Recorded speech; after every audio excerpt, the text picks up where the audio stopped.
Did you know that Theology in the Raw has merch?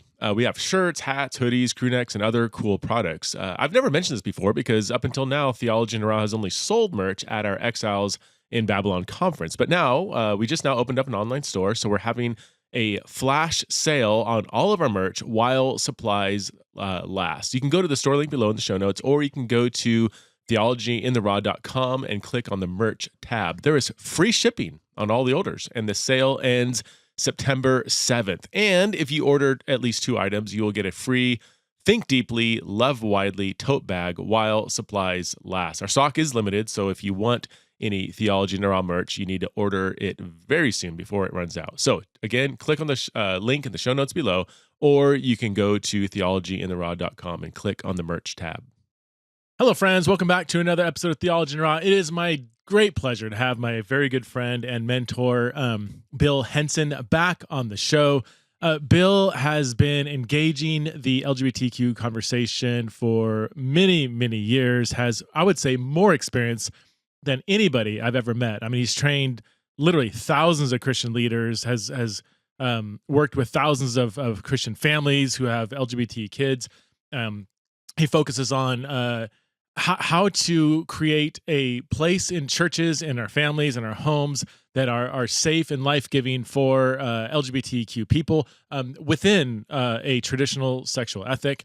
And he's so incredibly wise, has so much knowledge that I'm excited to have him back on the show. So in this podcast, we do focus on Christian parents of LGBTQ kids, and I think Bill just has an immense amount of wealth and wisdom in that area. Also, I'd invite you to check out a resource that he has produced called Guiding Families. It's now in the 5th edition, and this is my absolute go-to resource.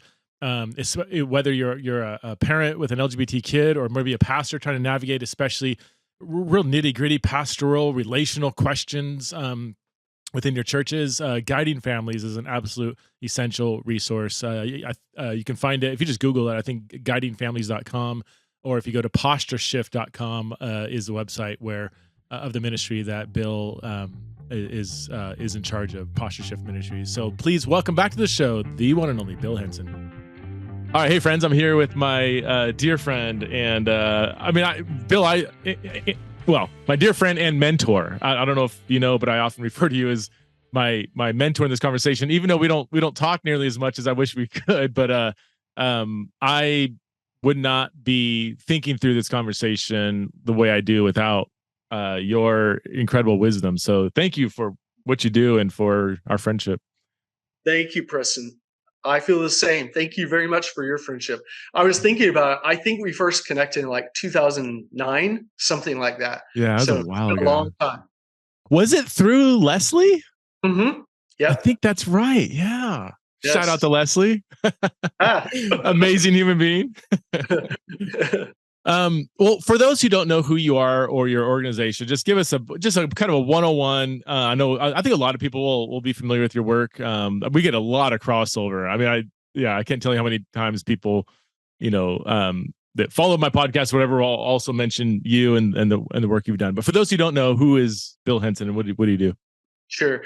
I'm married to my wife, Kong. We have 2 kids, 22 and 19, all grown up now. Founded Posture Shift in 2006. It was founded to be a training platform for church leaders. Just like you've found, Preston, quickly parents are coming to us. And over the years, kind of built up 2 brands, Posture Shift for training church teams, Guiding Families for helping parents and families of LGBT loved ones. Okay. So that used to be kind of one and the same. Well, when did you, right? I mean, can you explain the division then? That division sounds harsh, but yeah. I'd say the umbrella is we are Posture Shift Ministries, Inc.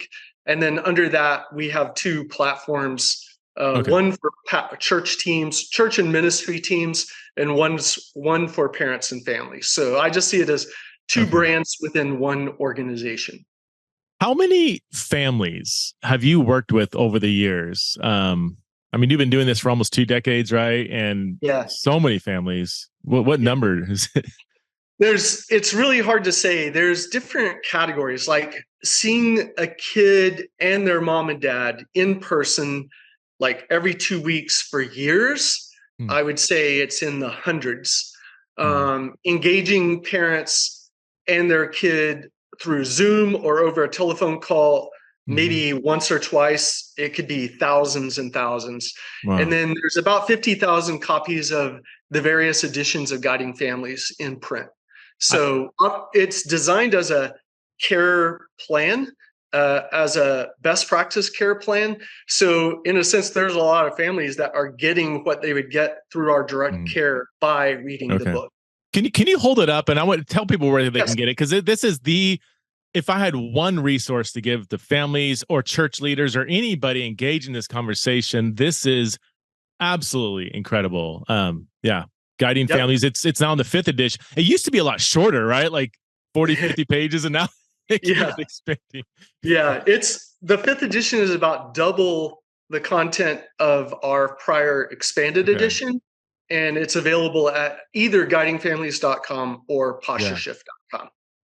That's my first piece of advice. If parents are like, my kid just came out, what do I do? It's my first is like, okay, read this, and then call me in the morning, kind of thing. Like Yeah. it just has a wealth of just, I mean, amazing, not just information, well, information, good information, but drawn from so much experience and people's Mhm. stories. And yeah, it's just absolutely incredible. So parenting, we spoke offline, and when I first started engaging the conversation, it was kind of as a theologian, I was doing a lot of theology, and then it quickly turned into, you know, um, theological pastoral care, kind of combining more like helping pastors navigate a lot of the nitty gritty relational questions. Over the last few years, we as an organization are just inundated with Christian parents with LGBT kids. And this is something that in a sense, I didn't like sign up for, but I've had to like say, oh my gosh, this is a huge need. But man, I have leaned so much on you and your work, and other Christian parents who have, walked this road for a while, and have great stuff to say.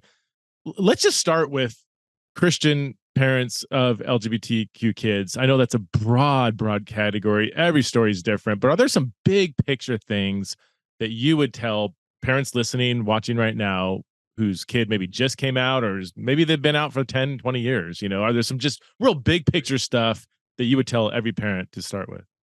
Yeah, I'd say the number one principle is when a child comes out, no matter what age they are, there's a tendency for suddenly us as parents to project our needs upon our child. In other words, you have given me information that has now triggered me or shocked me or disappointed me or hurt me.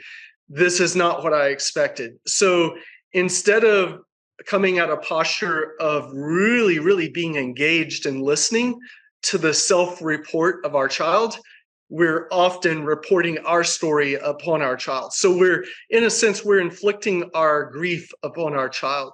So the number one principle would be to have that self-awareness of, whoa, let me make sure that I get my support to process my stuff with other people separate from my child. But right here, right now, I need to be present for my child in what they are self-reporting to Mm. me. I think that's the number one principle, is that presence of actually being listening rather than hearing something and then spilling, you know, a bunch of fears or a Yeah. bunch of trying to create a whole trajectory of a future for the next Yeah. 20 or 30 years. Wait, no, my child has just told me something and I need to be present in this moment. I think that's the top Yeah. principle.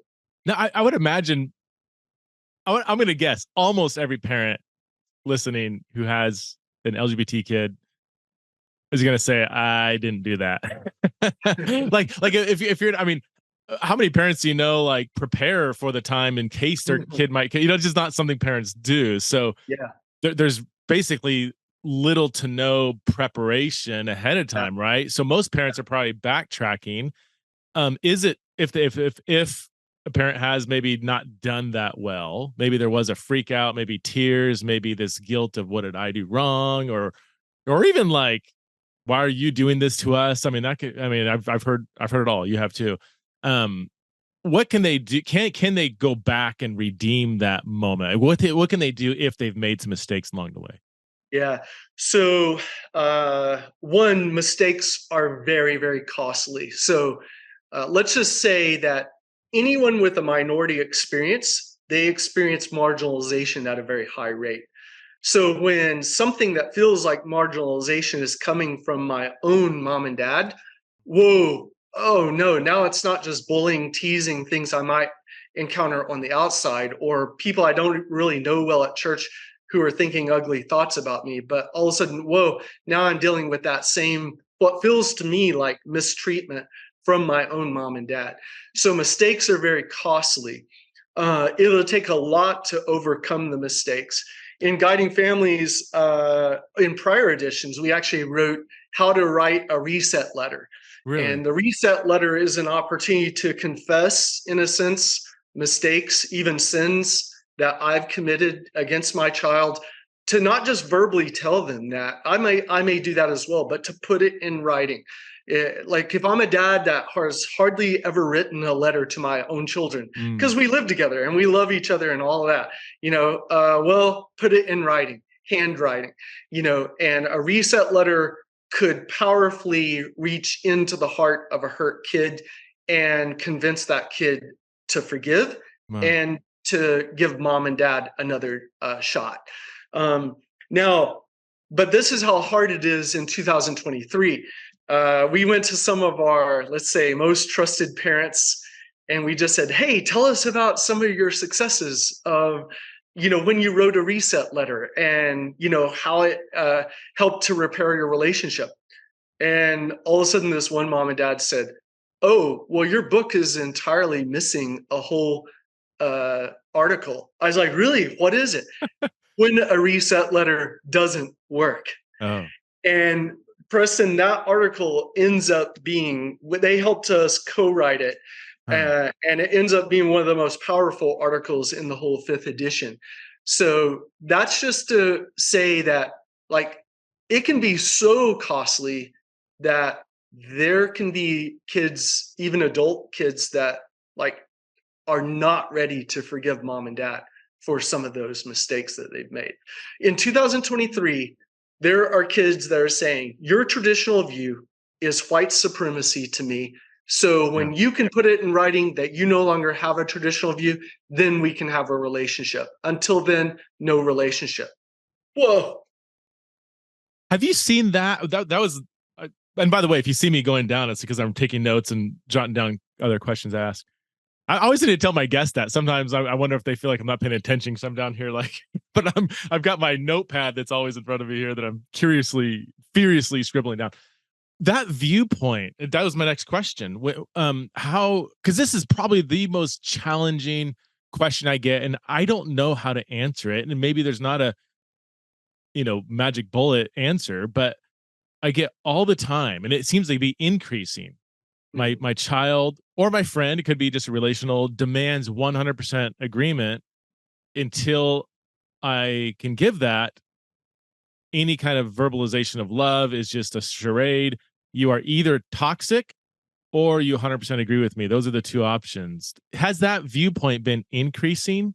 And Yeah. what what advice do you give? I'm so excited to hear you speak into this. Yeah, it's increasing, but what I would say is I think it's more a symptom of a highly, highly divisive culture that we live Yeah. in.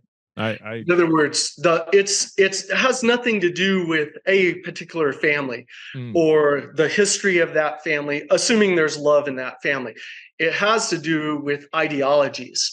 And there's an ideology that like if you vote this way, then you can't be my friend. If you use this word and not that word, then you're no friend of mine, or you don't love. All right, so like not to be sarcastic in any way, but it's so prevalent that I actually went to Chat GPT to ask the question: does love require unity and belief? Now, biblically, I already know the answer. Love transcends differences in belief. Love transcends sin. Love transcends all the different kinds of divisions that we might have in our relationships. But I wanted to see on a secular platform, what would the answer be? And even AI says, no, it would be a torturesome definition of love, that it would be based upon a unity and belief across all the important issues in life. Love must transcend differences Really? in view, or else it Yeah. is not a true definition of love.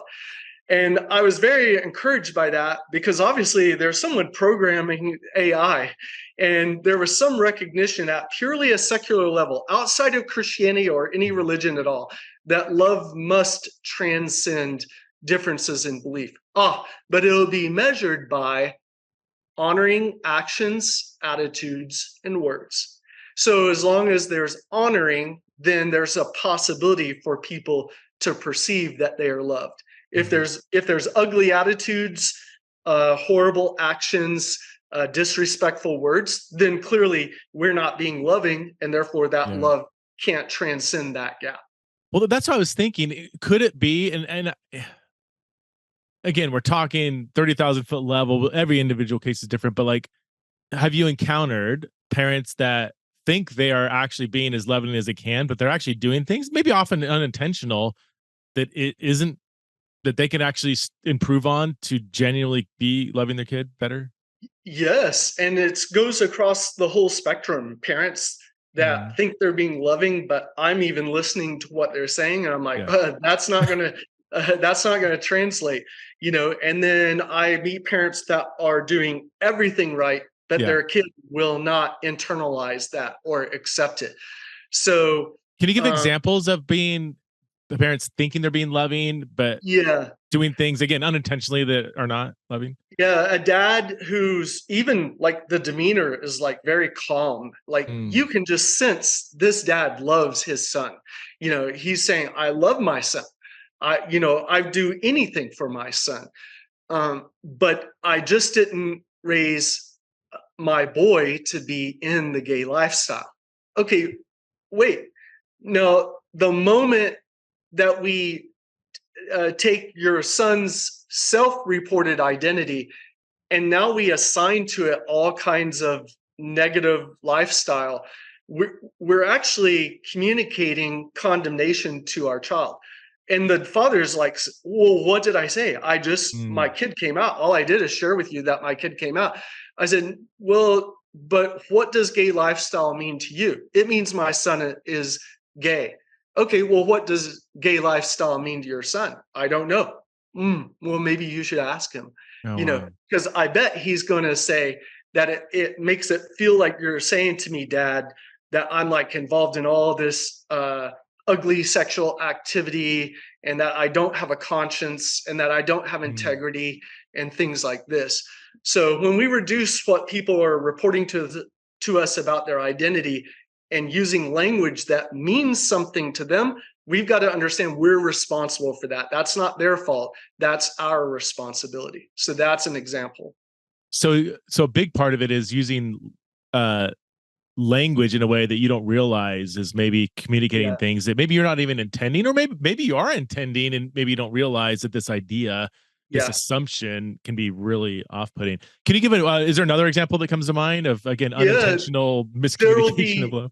yes, there will be parents that like they have an older son who is allowed to date at Mm. age 16, but they'll have a lesbian daughter that is not allowed to date. But it's not an age threshold thing, or it's not a no dating in our household thing.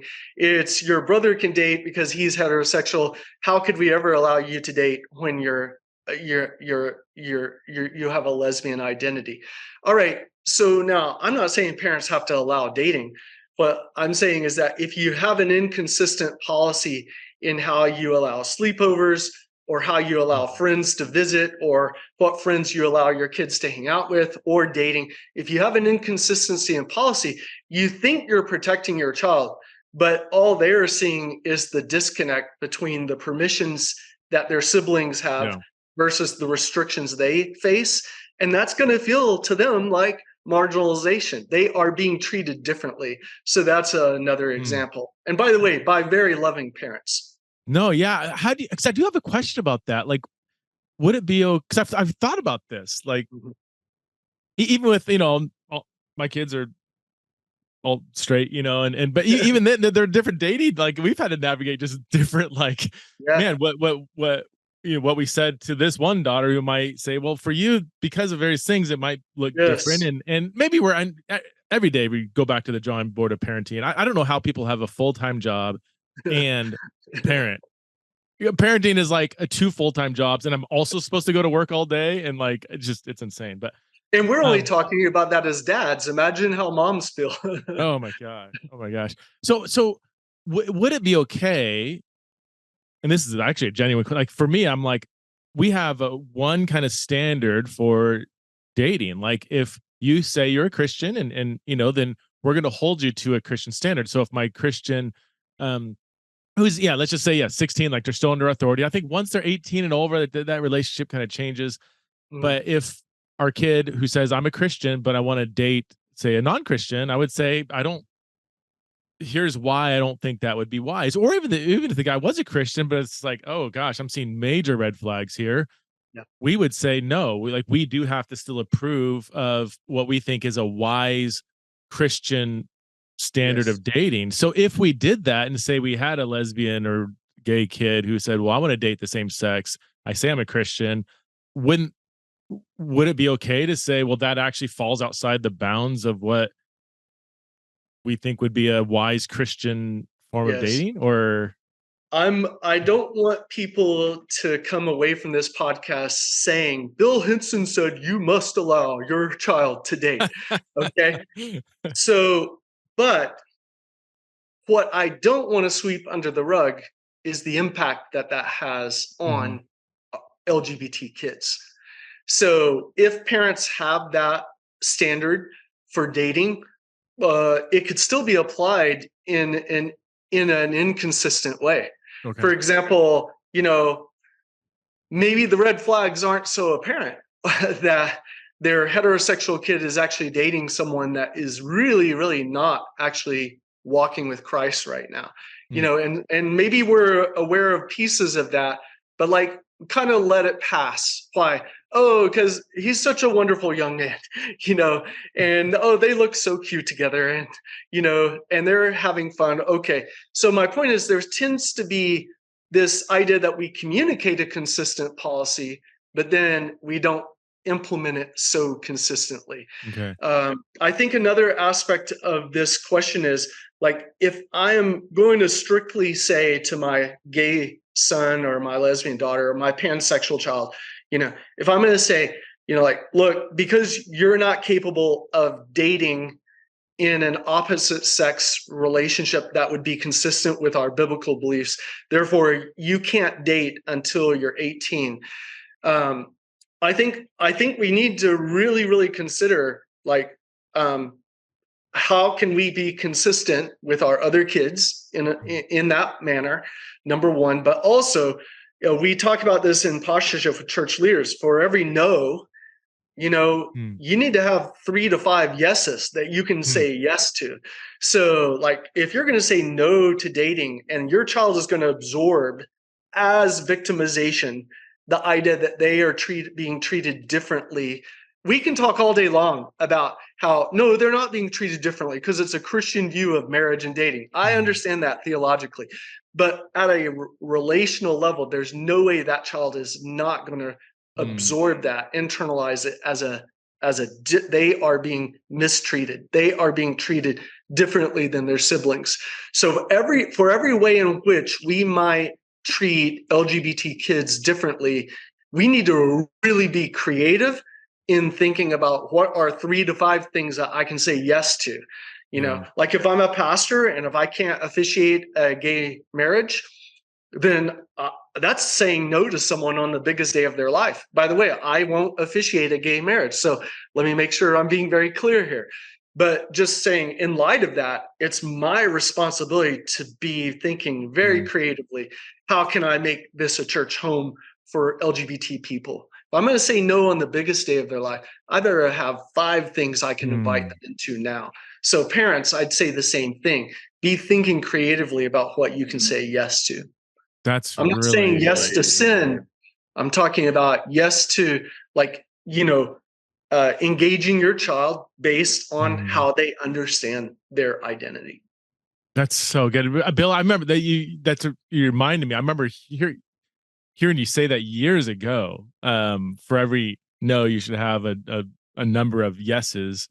And I like you add the clarification. You're not saying yes to sin, but there could be some gray area issues that you might not be super excited about. But I'm hearing you say, given the unique challenges that this relationship's going to have, you might have to make some. Can I say, I don't know, put words in your mouth, but maybe accommodations. Like, this wouldn't be Yeah. my preference, but if I look at the long term picture, I want to do whatever I can to maintain a relationship here. And there's already going to be things stacked against the deck kind of stacked against this. And so maybe making some accommodations to preserve the relationship. Is that, oh, Yes, and maybe also to protect my child emotionally. For example, if my child is an older 16-year-old or almost 17-year old, or if they're in their senior year, okay, am I going to say no, no, no, no, no to dating? And then when they go off to college, they literally fall off a cliff where, for the first time in their life, they are now making dating decisions on their own outside of my household without any of my insight or influence or oversight. So, like, there has to be this kind of letting go. Do we want the letting go to be this binary on off switch when a kid is 18 yeah. and out of our house? Or do we want to be able to say, well, okay, you're 17 now and you want to date? Okay, we're going to allow you to make that decision on your own. We don't support it, but we're allowing you to make your own decision. At least it would give me a year to have oversight and to be available to them. If they got hurt, they would be able to come to me. I'd be able to Mm, comfort them. I'd be able to talk to them about the lessons that they learned. So that is not promoting sin.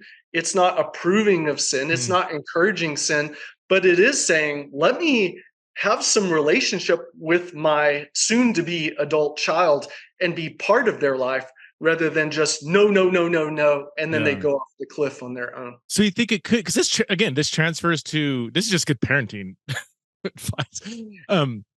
Again, a straight Christian kid who really wants to go on a date or date a non-Christian would be a very similar situation. Like this, if this relationship is not something we would be excited about or even approve of, but you're saying a parent could do that and yet still let the child kind of like make pursue something that you're not excited about, but you're giving them the freedom to make that decision. Because, and again, if they're like 13, maybe that's different. Okay. But you're talking Yes. 16, 17 in a year or two, a couple months, that they're going to be in the realm of outside your authority. And there's, maybe parents would disagree with that. I do think that once your kid is, adult out of the house, then, well, as one um, parent coach I just recently heard said, you move from like, you know, when your kid's 5 to 12, you're a cop. When they're 13 to 17, you're a coach. After 18, you're a consultant. You're kind of available for when which they. which you might not get hired. Yeah, you might not. Yeah. So yeah, that's that. Because we've thought about that, like, and we've gone back and forth on like when do we just, they're still under our roof, top down authority, but then also like we do want them to be able to make not wise decisions while they're under our roof, so we can help navigate when they make choices that we're like, yeah, we don't think that was the best choice, but we will let you make that. And so we're Yes. actually still here under the roof to guide you Yes. through when you're navigating that. Yeah. Bill, this is hard, man. Parenting, It is hard. because we've made the mistake on both ends where Yes. we're too lenient, and all of a sudden I'm like, what is Mhm. going on? And I feel like I should have, how come I'm not parenting my kid better? And then the other side of like, parenting too much. Like I'm just way too much Yeah. like dictating how they're supposed to live. And it's just that balance is so hard and there's fallout on either side. And anyway, Yeah. One thing my dad said, I'm 7 years old. So this is going back to when I was like probably 17. And my dad, he didn't say yes or no. He said, son, you're going to have to learn to live your life before God, knowing that you're responsible only to Him because we're past the point of you being accountable to me. wow. I mean, whoa, that was a very factual truth. It was probably hard for him to say that and hard for him to let go. It was very true. But also, it kind of infused in me, oh my gosh, I have to live my life before God, not before my dad. Mm, So it was almost like a growing up moment for me that all these years later, I remember that. yeah. Wow. That's so good. I want to shift gears a little bit. This is something I get a lot from parents, and it has to do kind of with the intersection of parental care and our sort of socio-political moment where you have obviously a massive rise in teenagers identifying as LGBTQ, and that raises questions. You have in certain areas of the country, especially like the school system might be so radically affirming, and parents are like, "What do we do? Are my third graders being taught this? Um, how do you?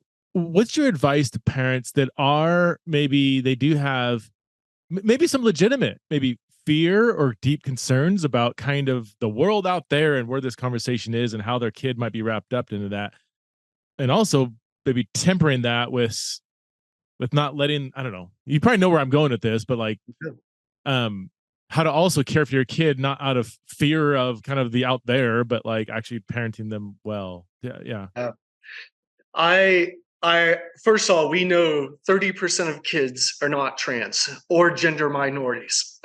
We know that scientifically, it's simply not true.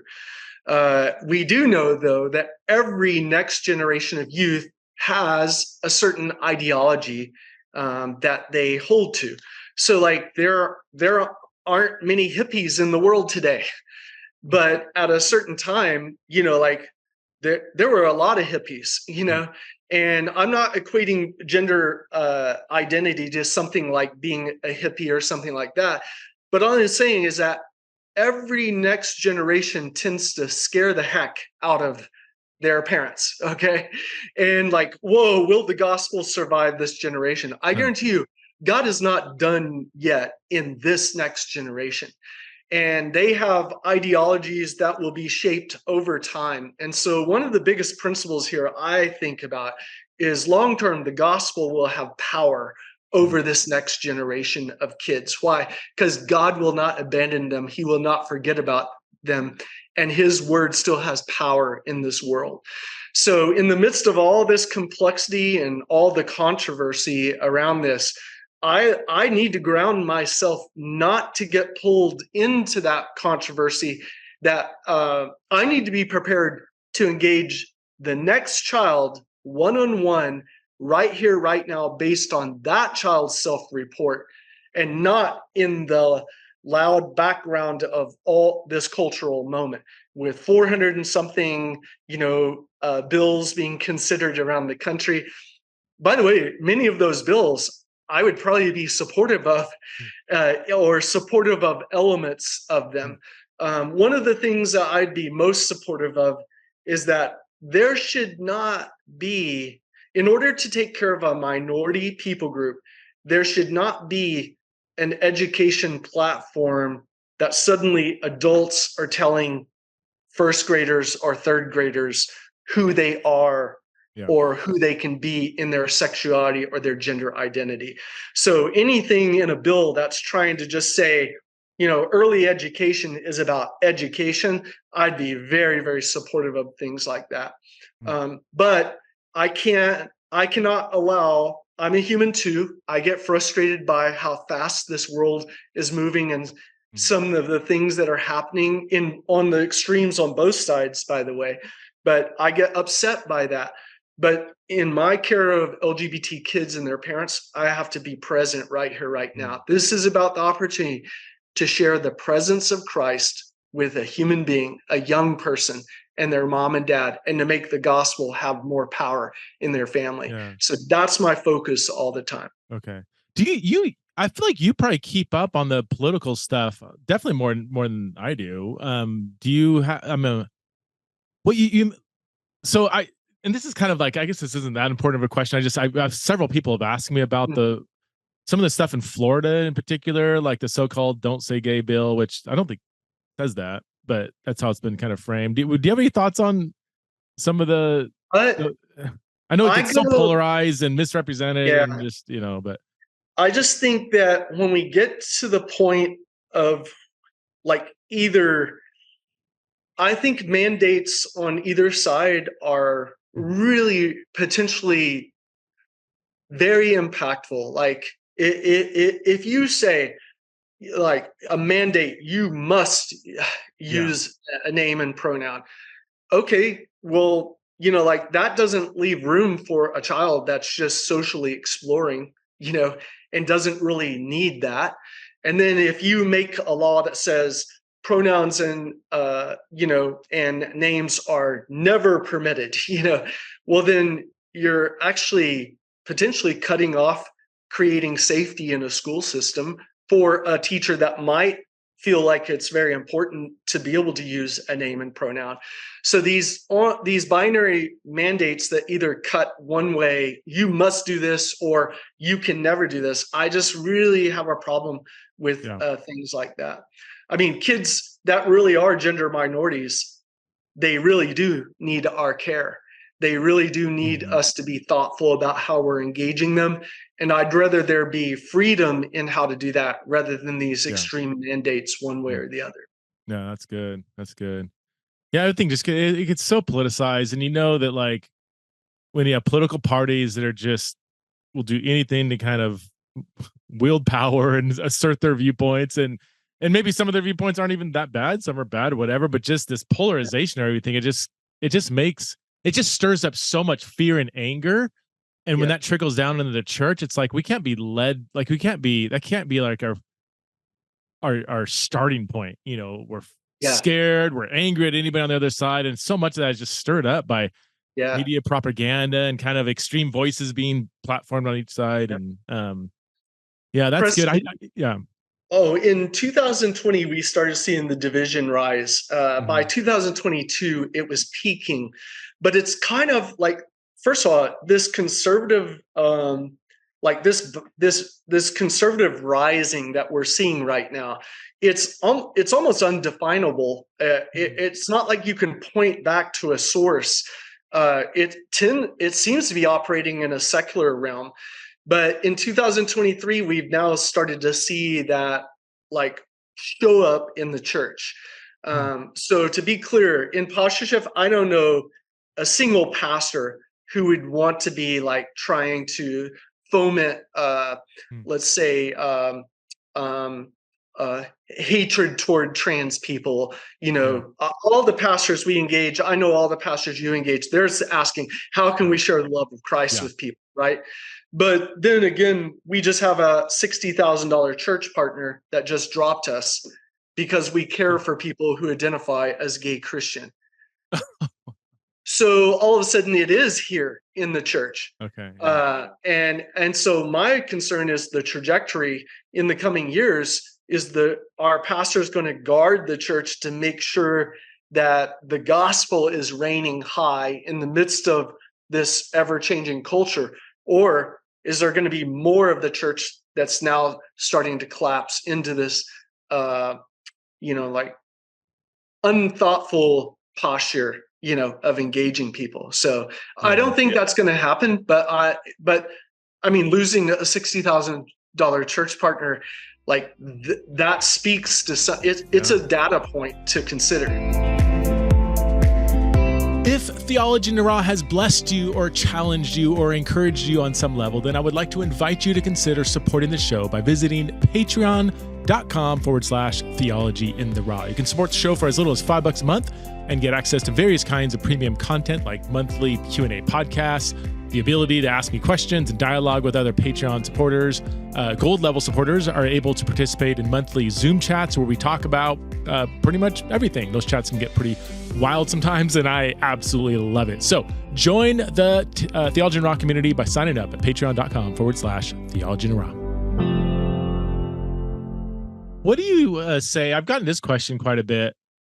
Parents that there was one particular church I was at in a really progressive city, and they happened to not have any like Christian school options.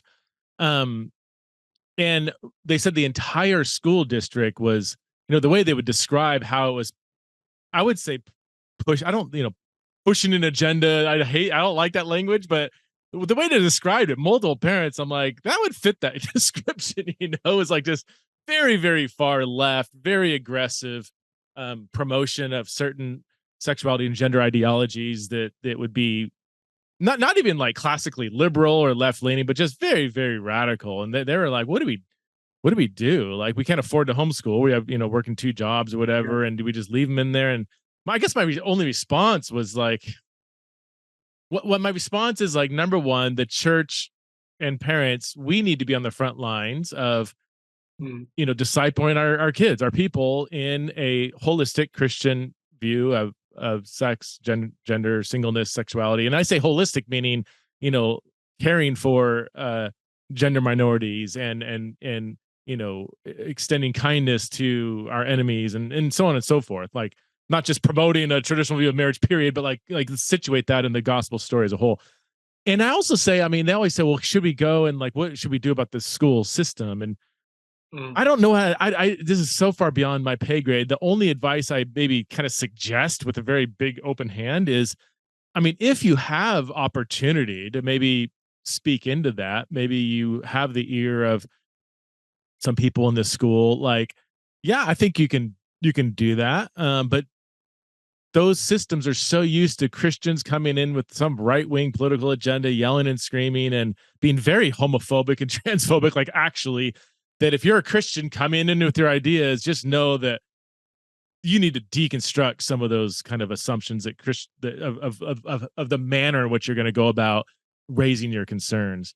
Beyond, I don't know. What are your thoughts on that? And do you have anything further? I don't know what to do in that situation. I think if I'm going to live in that setting, that there's a certain aspect that I have to accept that I'm in that setting. Like, for example, we raised our kids in Boston. Yeah. And so we just taught our children, look, we're going to believe what we believe in our own home and in our own hearts. And we're going to hold tight to that in our effort to honor God.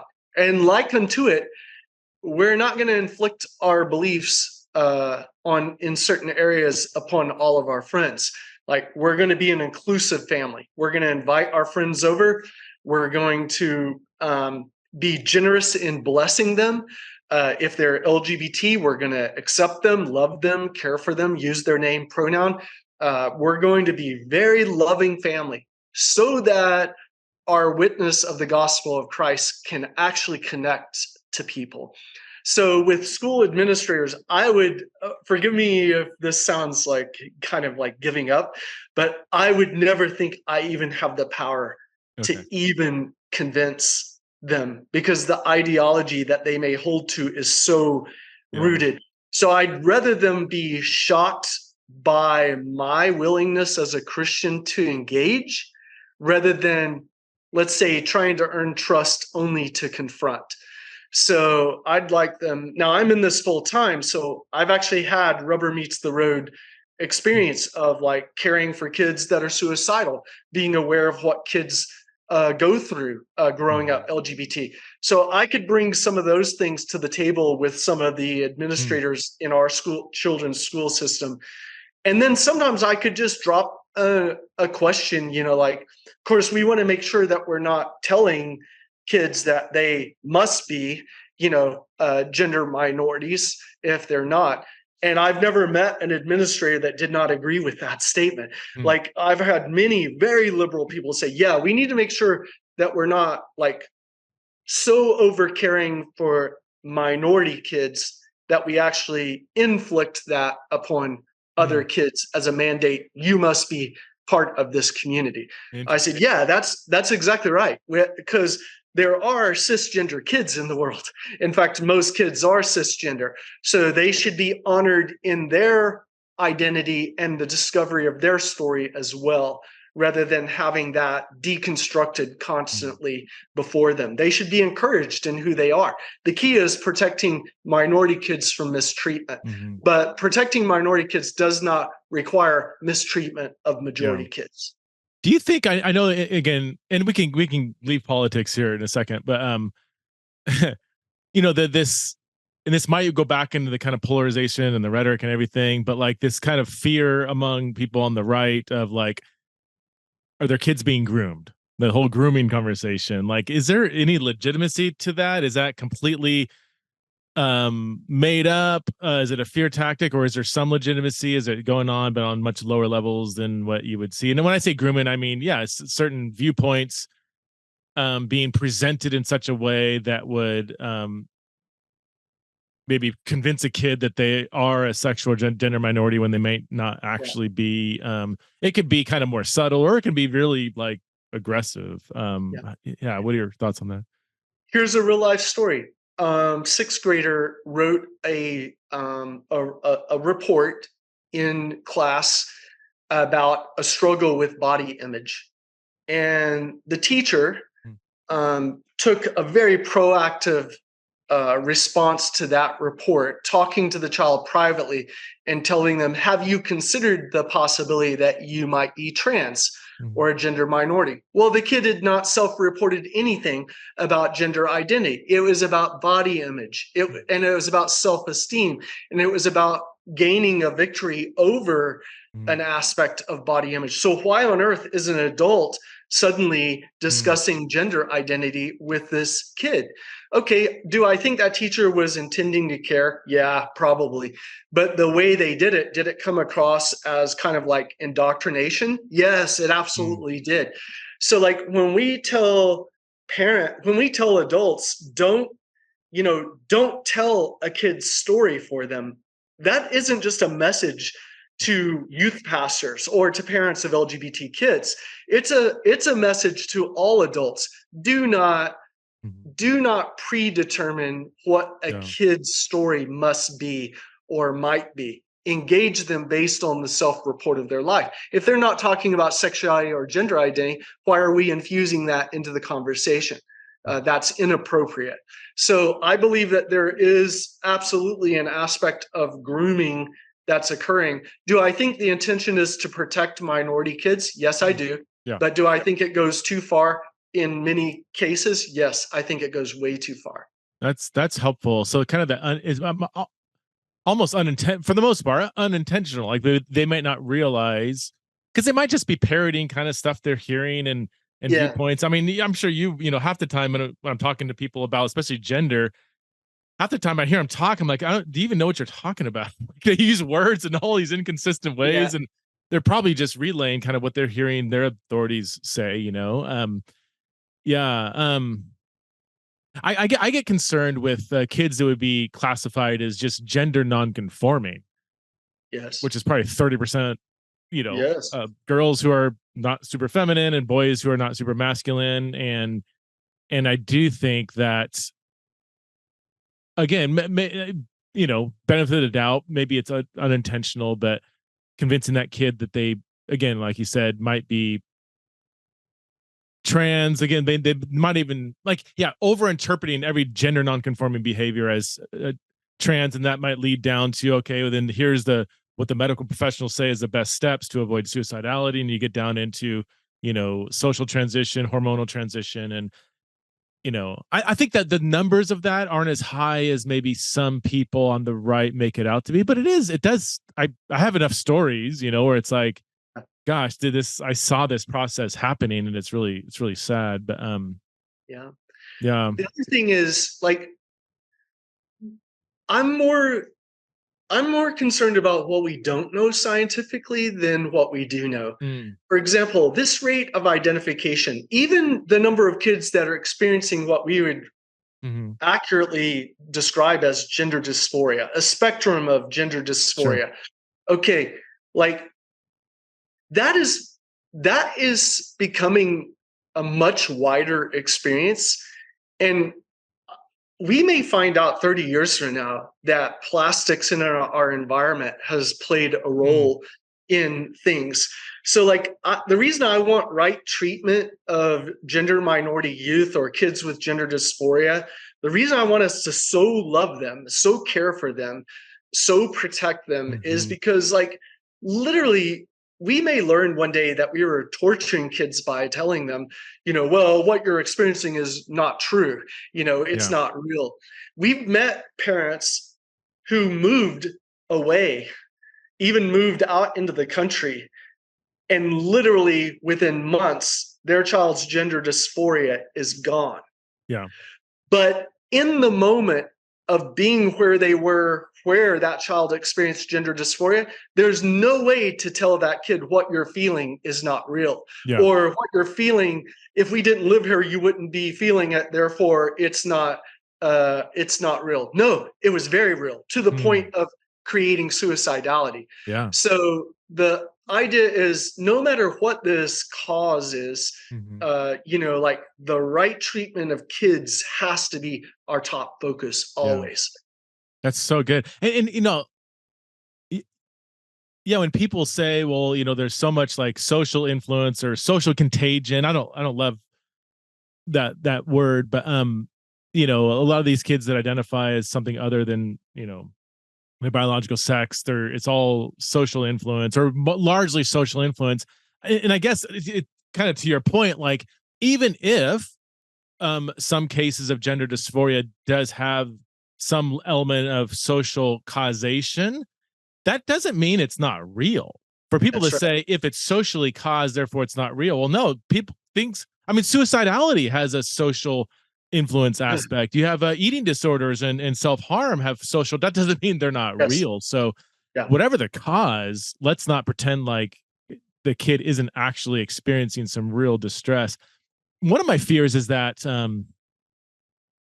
especially with teenage girls, because you mentioned like body dysmorphia or body image issues, which isn't the same as gender dysphoria, but it can be, I think, diagnosed that way. I mean, I don't know too many teenage girls, or you talk to older women today that said, man, going through puberty was amazing. When I first started getting my period, that was great. When my breast developed, and now, men are no longer looking at my eyes, they're looking at my body. I that really enjoyed the experience. Like there is a lot of just really difficulties that especially females go through that has to do with their female body. But I think there's so much that's just kind of a natural part. Unfortunately, I mean, there's lots of sin involved in the difficulties and stuff too Yeah. from society. But like, I do fear that in some cases, any kind of distress over their female body could be overinterpreted too quickly by non-experts or sometimes by experts as gender dysphoria. But again, I don't know how many. I don't have numbers or data on this. It's just more anecdotal when I hear stories, Yeah.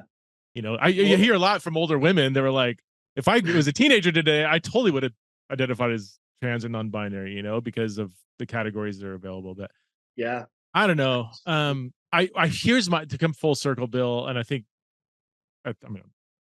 you'll agree. Like, a lot of these are legitimate concerns. I get concerned when they stifle pastoral care, when they provoke anger and fear, rather than a deep heart for people for whatever reason are really, really wrestling with things in life. Mental health issues are obviously off the chart: anxiety, suicidality, depression, and like whatever the cause, we need to be deeply concerned about walking with this next generation. Yeah. Yeah, I feel it very deeply as well. We also have the crossover or the correlation of kids who have Asperger's or they're on the Mm, spectrum, uh, and they are reporting what they feel as gender dysphoria. Hmm. Okay, well, but research can't differentiate between the anxiety, the inner pain that's generated by, you know, um, uh, Asperger's. What's the other one? My mind is just blank for Autism? Autism? autism. Yeah, yeah, Yeah, yeah, yeah, yeah. the anxiety, the social frustration of being on the spectrum of autism versus gender dysphoria. It's very hard to separate those things. So we have a lot more kids reporting gender dysphoria. We need to take it seriously. Un- Underneath it may be autism that is the Mhm. source of that. So, but again, right treatment of kids means engaging what they're self-reporting Yeah. rather than dismissing it. Yeah, that's good. Let's come Yeah. back to just parenting LGBT kids in general. I know we just have a few more minutes here, but what are some other, I mean, things you've learned over the, you've been doing this for so long, Bill, you have so much experience.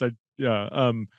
What are some other kind of big picture things you would tell parents? We talked about, when a child comes out, how to react and what to do when you didn't react well.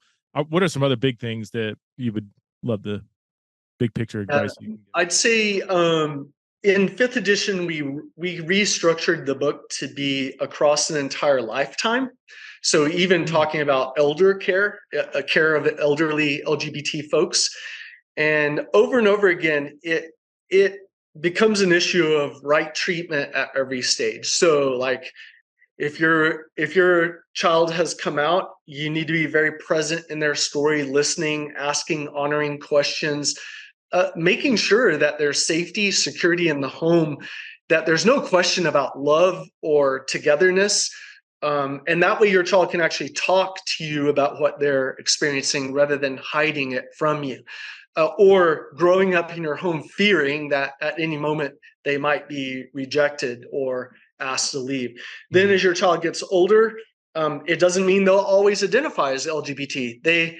You may have a trans kid that's now 24 and cisgender, and because they were trans, they thought they might be gay or pansexual, and all of a sudden they're cisgender and dating someone of the opposite sex. So, like keeping in mind this long-term trajectory. You don't want to, just hold on to one testimony and say, my daughter's story will be like this. That's my only hope. No, my hope is in the gospel. My hope is in the power of God. My Jesus died for my child. Mhm. And I'm going to remember God will not forget my child. And this is going to play out in their life over the long term, potentially. So I'm going to do everything I can in the here and now to set up a positive relationship over the long term. Okay. So let's say they were 26 and they decided to get married, obviously be there on the wedding day. It doesn't mean you have to approve or agree with, but be there. Why? Because you want to have a future with your child. And if they have kids, you want to be a grandparent that is trusted in your children's lives, Yeah. where they know we can leave our kids with our parents and they'll be loved well. And you can share the love of Jesus with your grandchildren. Welcome a gay spouse of your child into your family as a family member, rather than seeing them as an outsider. With inheritance, treat your kids fairly. If you're going to split all that you have and split it among all your children, then don't alter that just because your kid is married to someone of the same sex. So across a lifetime, it's keeping your beliefs and faithfully honoring God in what you believe. Oh, by the way, and how you live your life, because all of us are struggling with a lot of sin in our Yeah. life. Without the blood of Jesus, none of us have a leg to stand on before a holy God. Yeah. So we need to be reminded of our own sinfulness and our own need for grace. Well, our children need that too. Yeah. So I think if we have that humble posture of knowing our own need for grace and that we cannot satisfy God because we are not holy ourselves, Mhm. it will give us the proper posture for extending the gospel to our LGBT loved ones at every stage of their life, Yeah. no matter what. That's helpful. I want to ask too, you mentioned several identities: pansexual, cisgender, trans, non-binary. any advice to parents on how to think through those identities? Because I know some identities can become overwhelming. Like, well, what's the newest edition now? And or parents could kind of give an eye roll, to identities. How do you counsel parents to respond when your child uses a term that might be familiar or might not be familiar? And by the way, like, because every next generation is different, like 20 years of experience doesn't mean that I never, hear something new, or, Yeah. or something that maybe I'm not so comfortable with, or what have you. So I'm always, oh, wow, Jeremy, thank you for sharing with me a bit about your identity. I'd love to hear more. What does that mean to you? So it's facial expressions engaged, eye contact maintained. I'm not looking away. I'm not looking down. I don't have evangelical freeze face. I'm fully engaging. And I'm asking honoring questions that invite Jeremy to share more. Jeremy is used to telling his story and people shutting down, not being curious to ask anything else. So by asking an honoring question and expressing curiosity, it allows Jeremy to share what that means to him, or to they, them, there, whatever, So I just think maintaining that posture of always having an honoring, curious, objectively stated question that allows someone to further share what the identity means to them is the starting point. And then I might go deeper from there. Like, well, what does that feel like to you on the inside? How does that impact how you experience, like, security or safety if you were thinking about dating someone? So instead of asking all these questions, how could you possibly feel that? Or that's not real. I'd rather keep learning something new that comes from a self-report from my child or the young person I'm caring for, because every word that kid shares is an opportunity for me to potentially learn a new way of asking a deeper question that then gets to a deeper question. In one conversation with one of the Jeremys of the world, we went so deep into it. And at the end, he just said, oh, well, I really don't know what it's about, but I'm just kind of like discovering who I am. That was a very honest, if you think about it, it was a confession. It was a confession that would not have been safe for him to make if I was coming at him from a confrontational or a doubtful perspective. But because we dove into it and I was curious, it actually allowed him to say, even I don't fully understand it. Maybe he's just a straight kid who's just developing, something like that. So that's a huge blessing of that kind of engagement. I often say with the identities, my tagline is just don't freak out.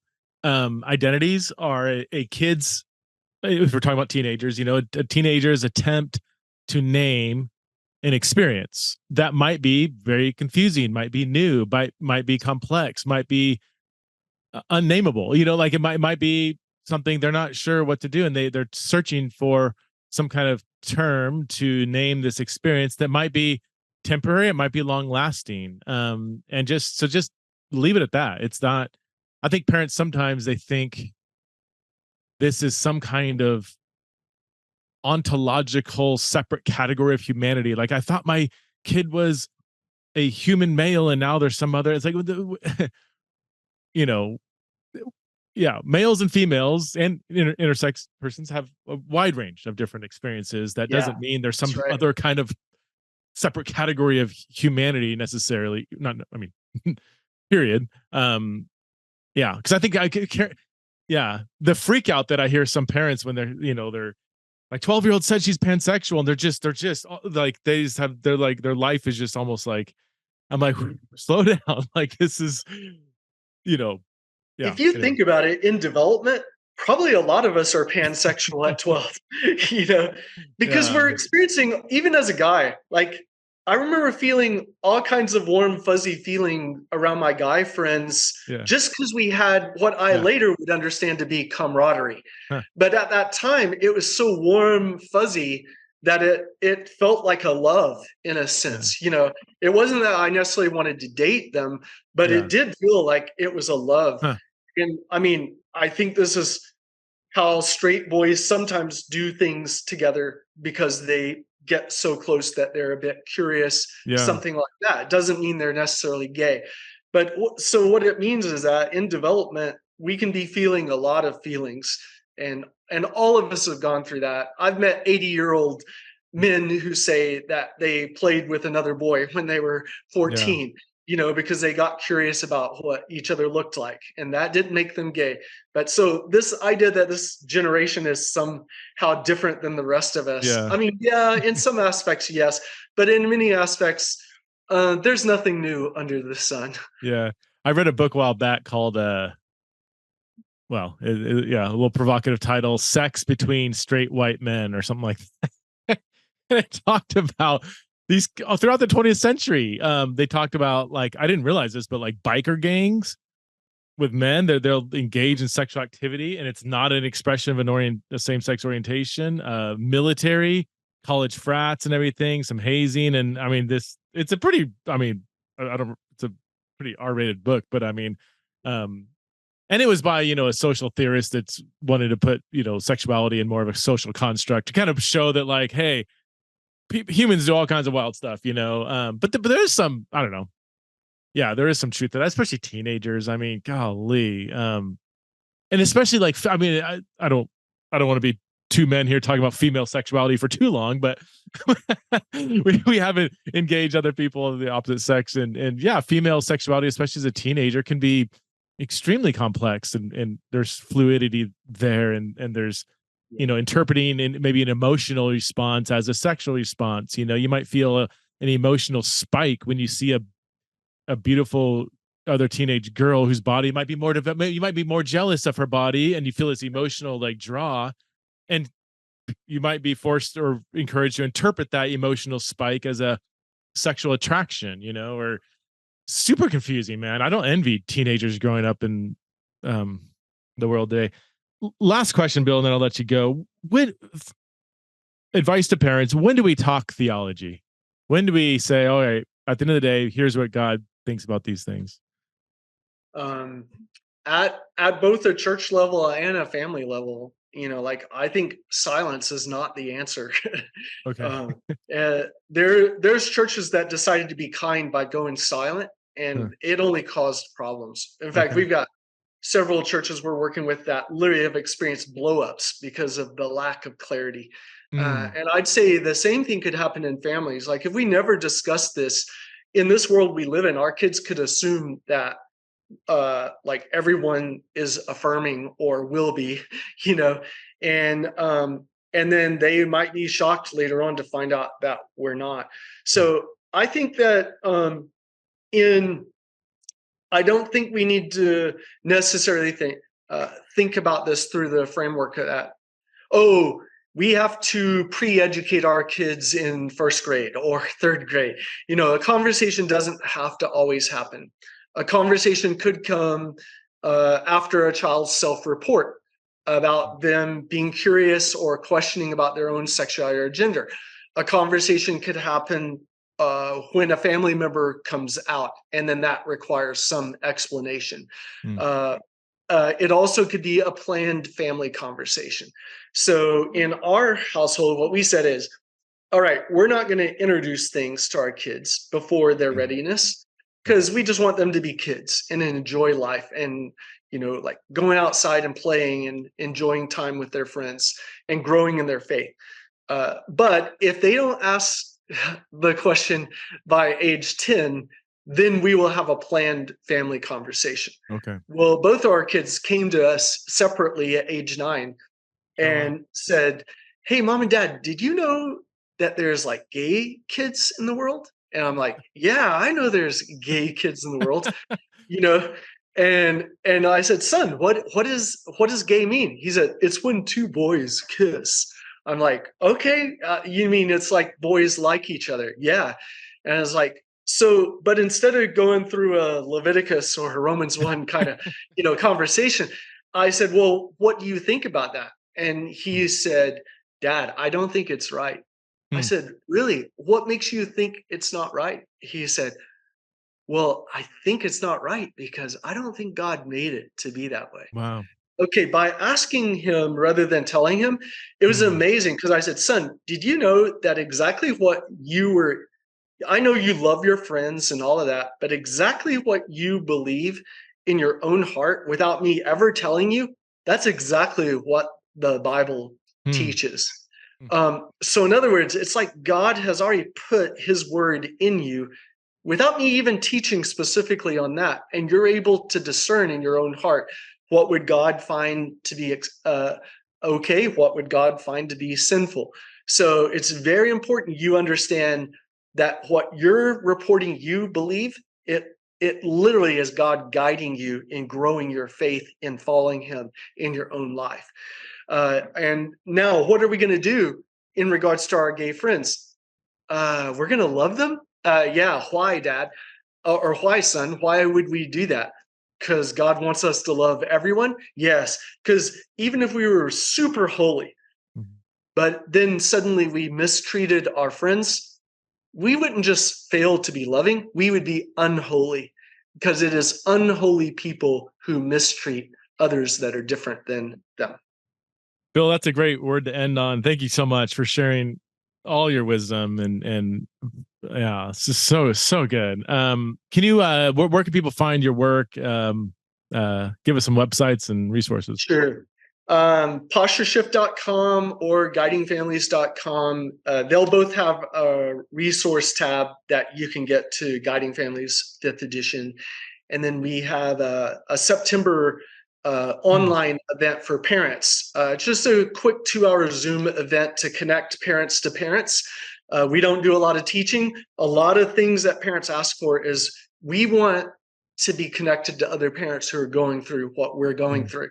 So we just offer that quarterly platform for parents to connect to each other. And I know you all actually have something coming up this fall for parents as well. Yeah. We've got a bunch of webinars on our website, centerforfaith.com. Yeah, it's so good doing this ministry, knowing that people like you are out there as well. Otherwise, it'd feel very, very lonely. So yeah, thank you so much for your faithfulness, your steadfastness. I can't believe you've been doing this for all these years and you're still living and breathing, because it's not easy work that you're doing. Let me just say thanks to our team, Josh, Leslie, Paul, Kong. We are a team and we do the ministry together as a team, and I'm not going to be around forever. So we're trying to build a team that can take this forward into the future.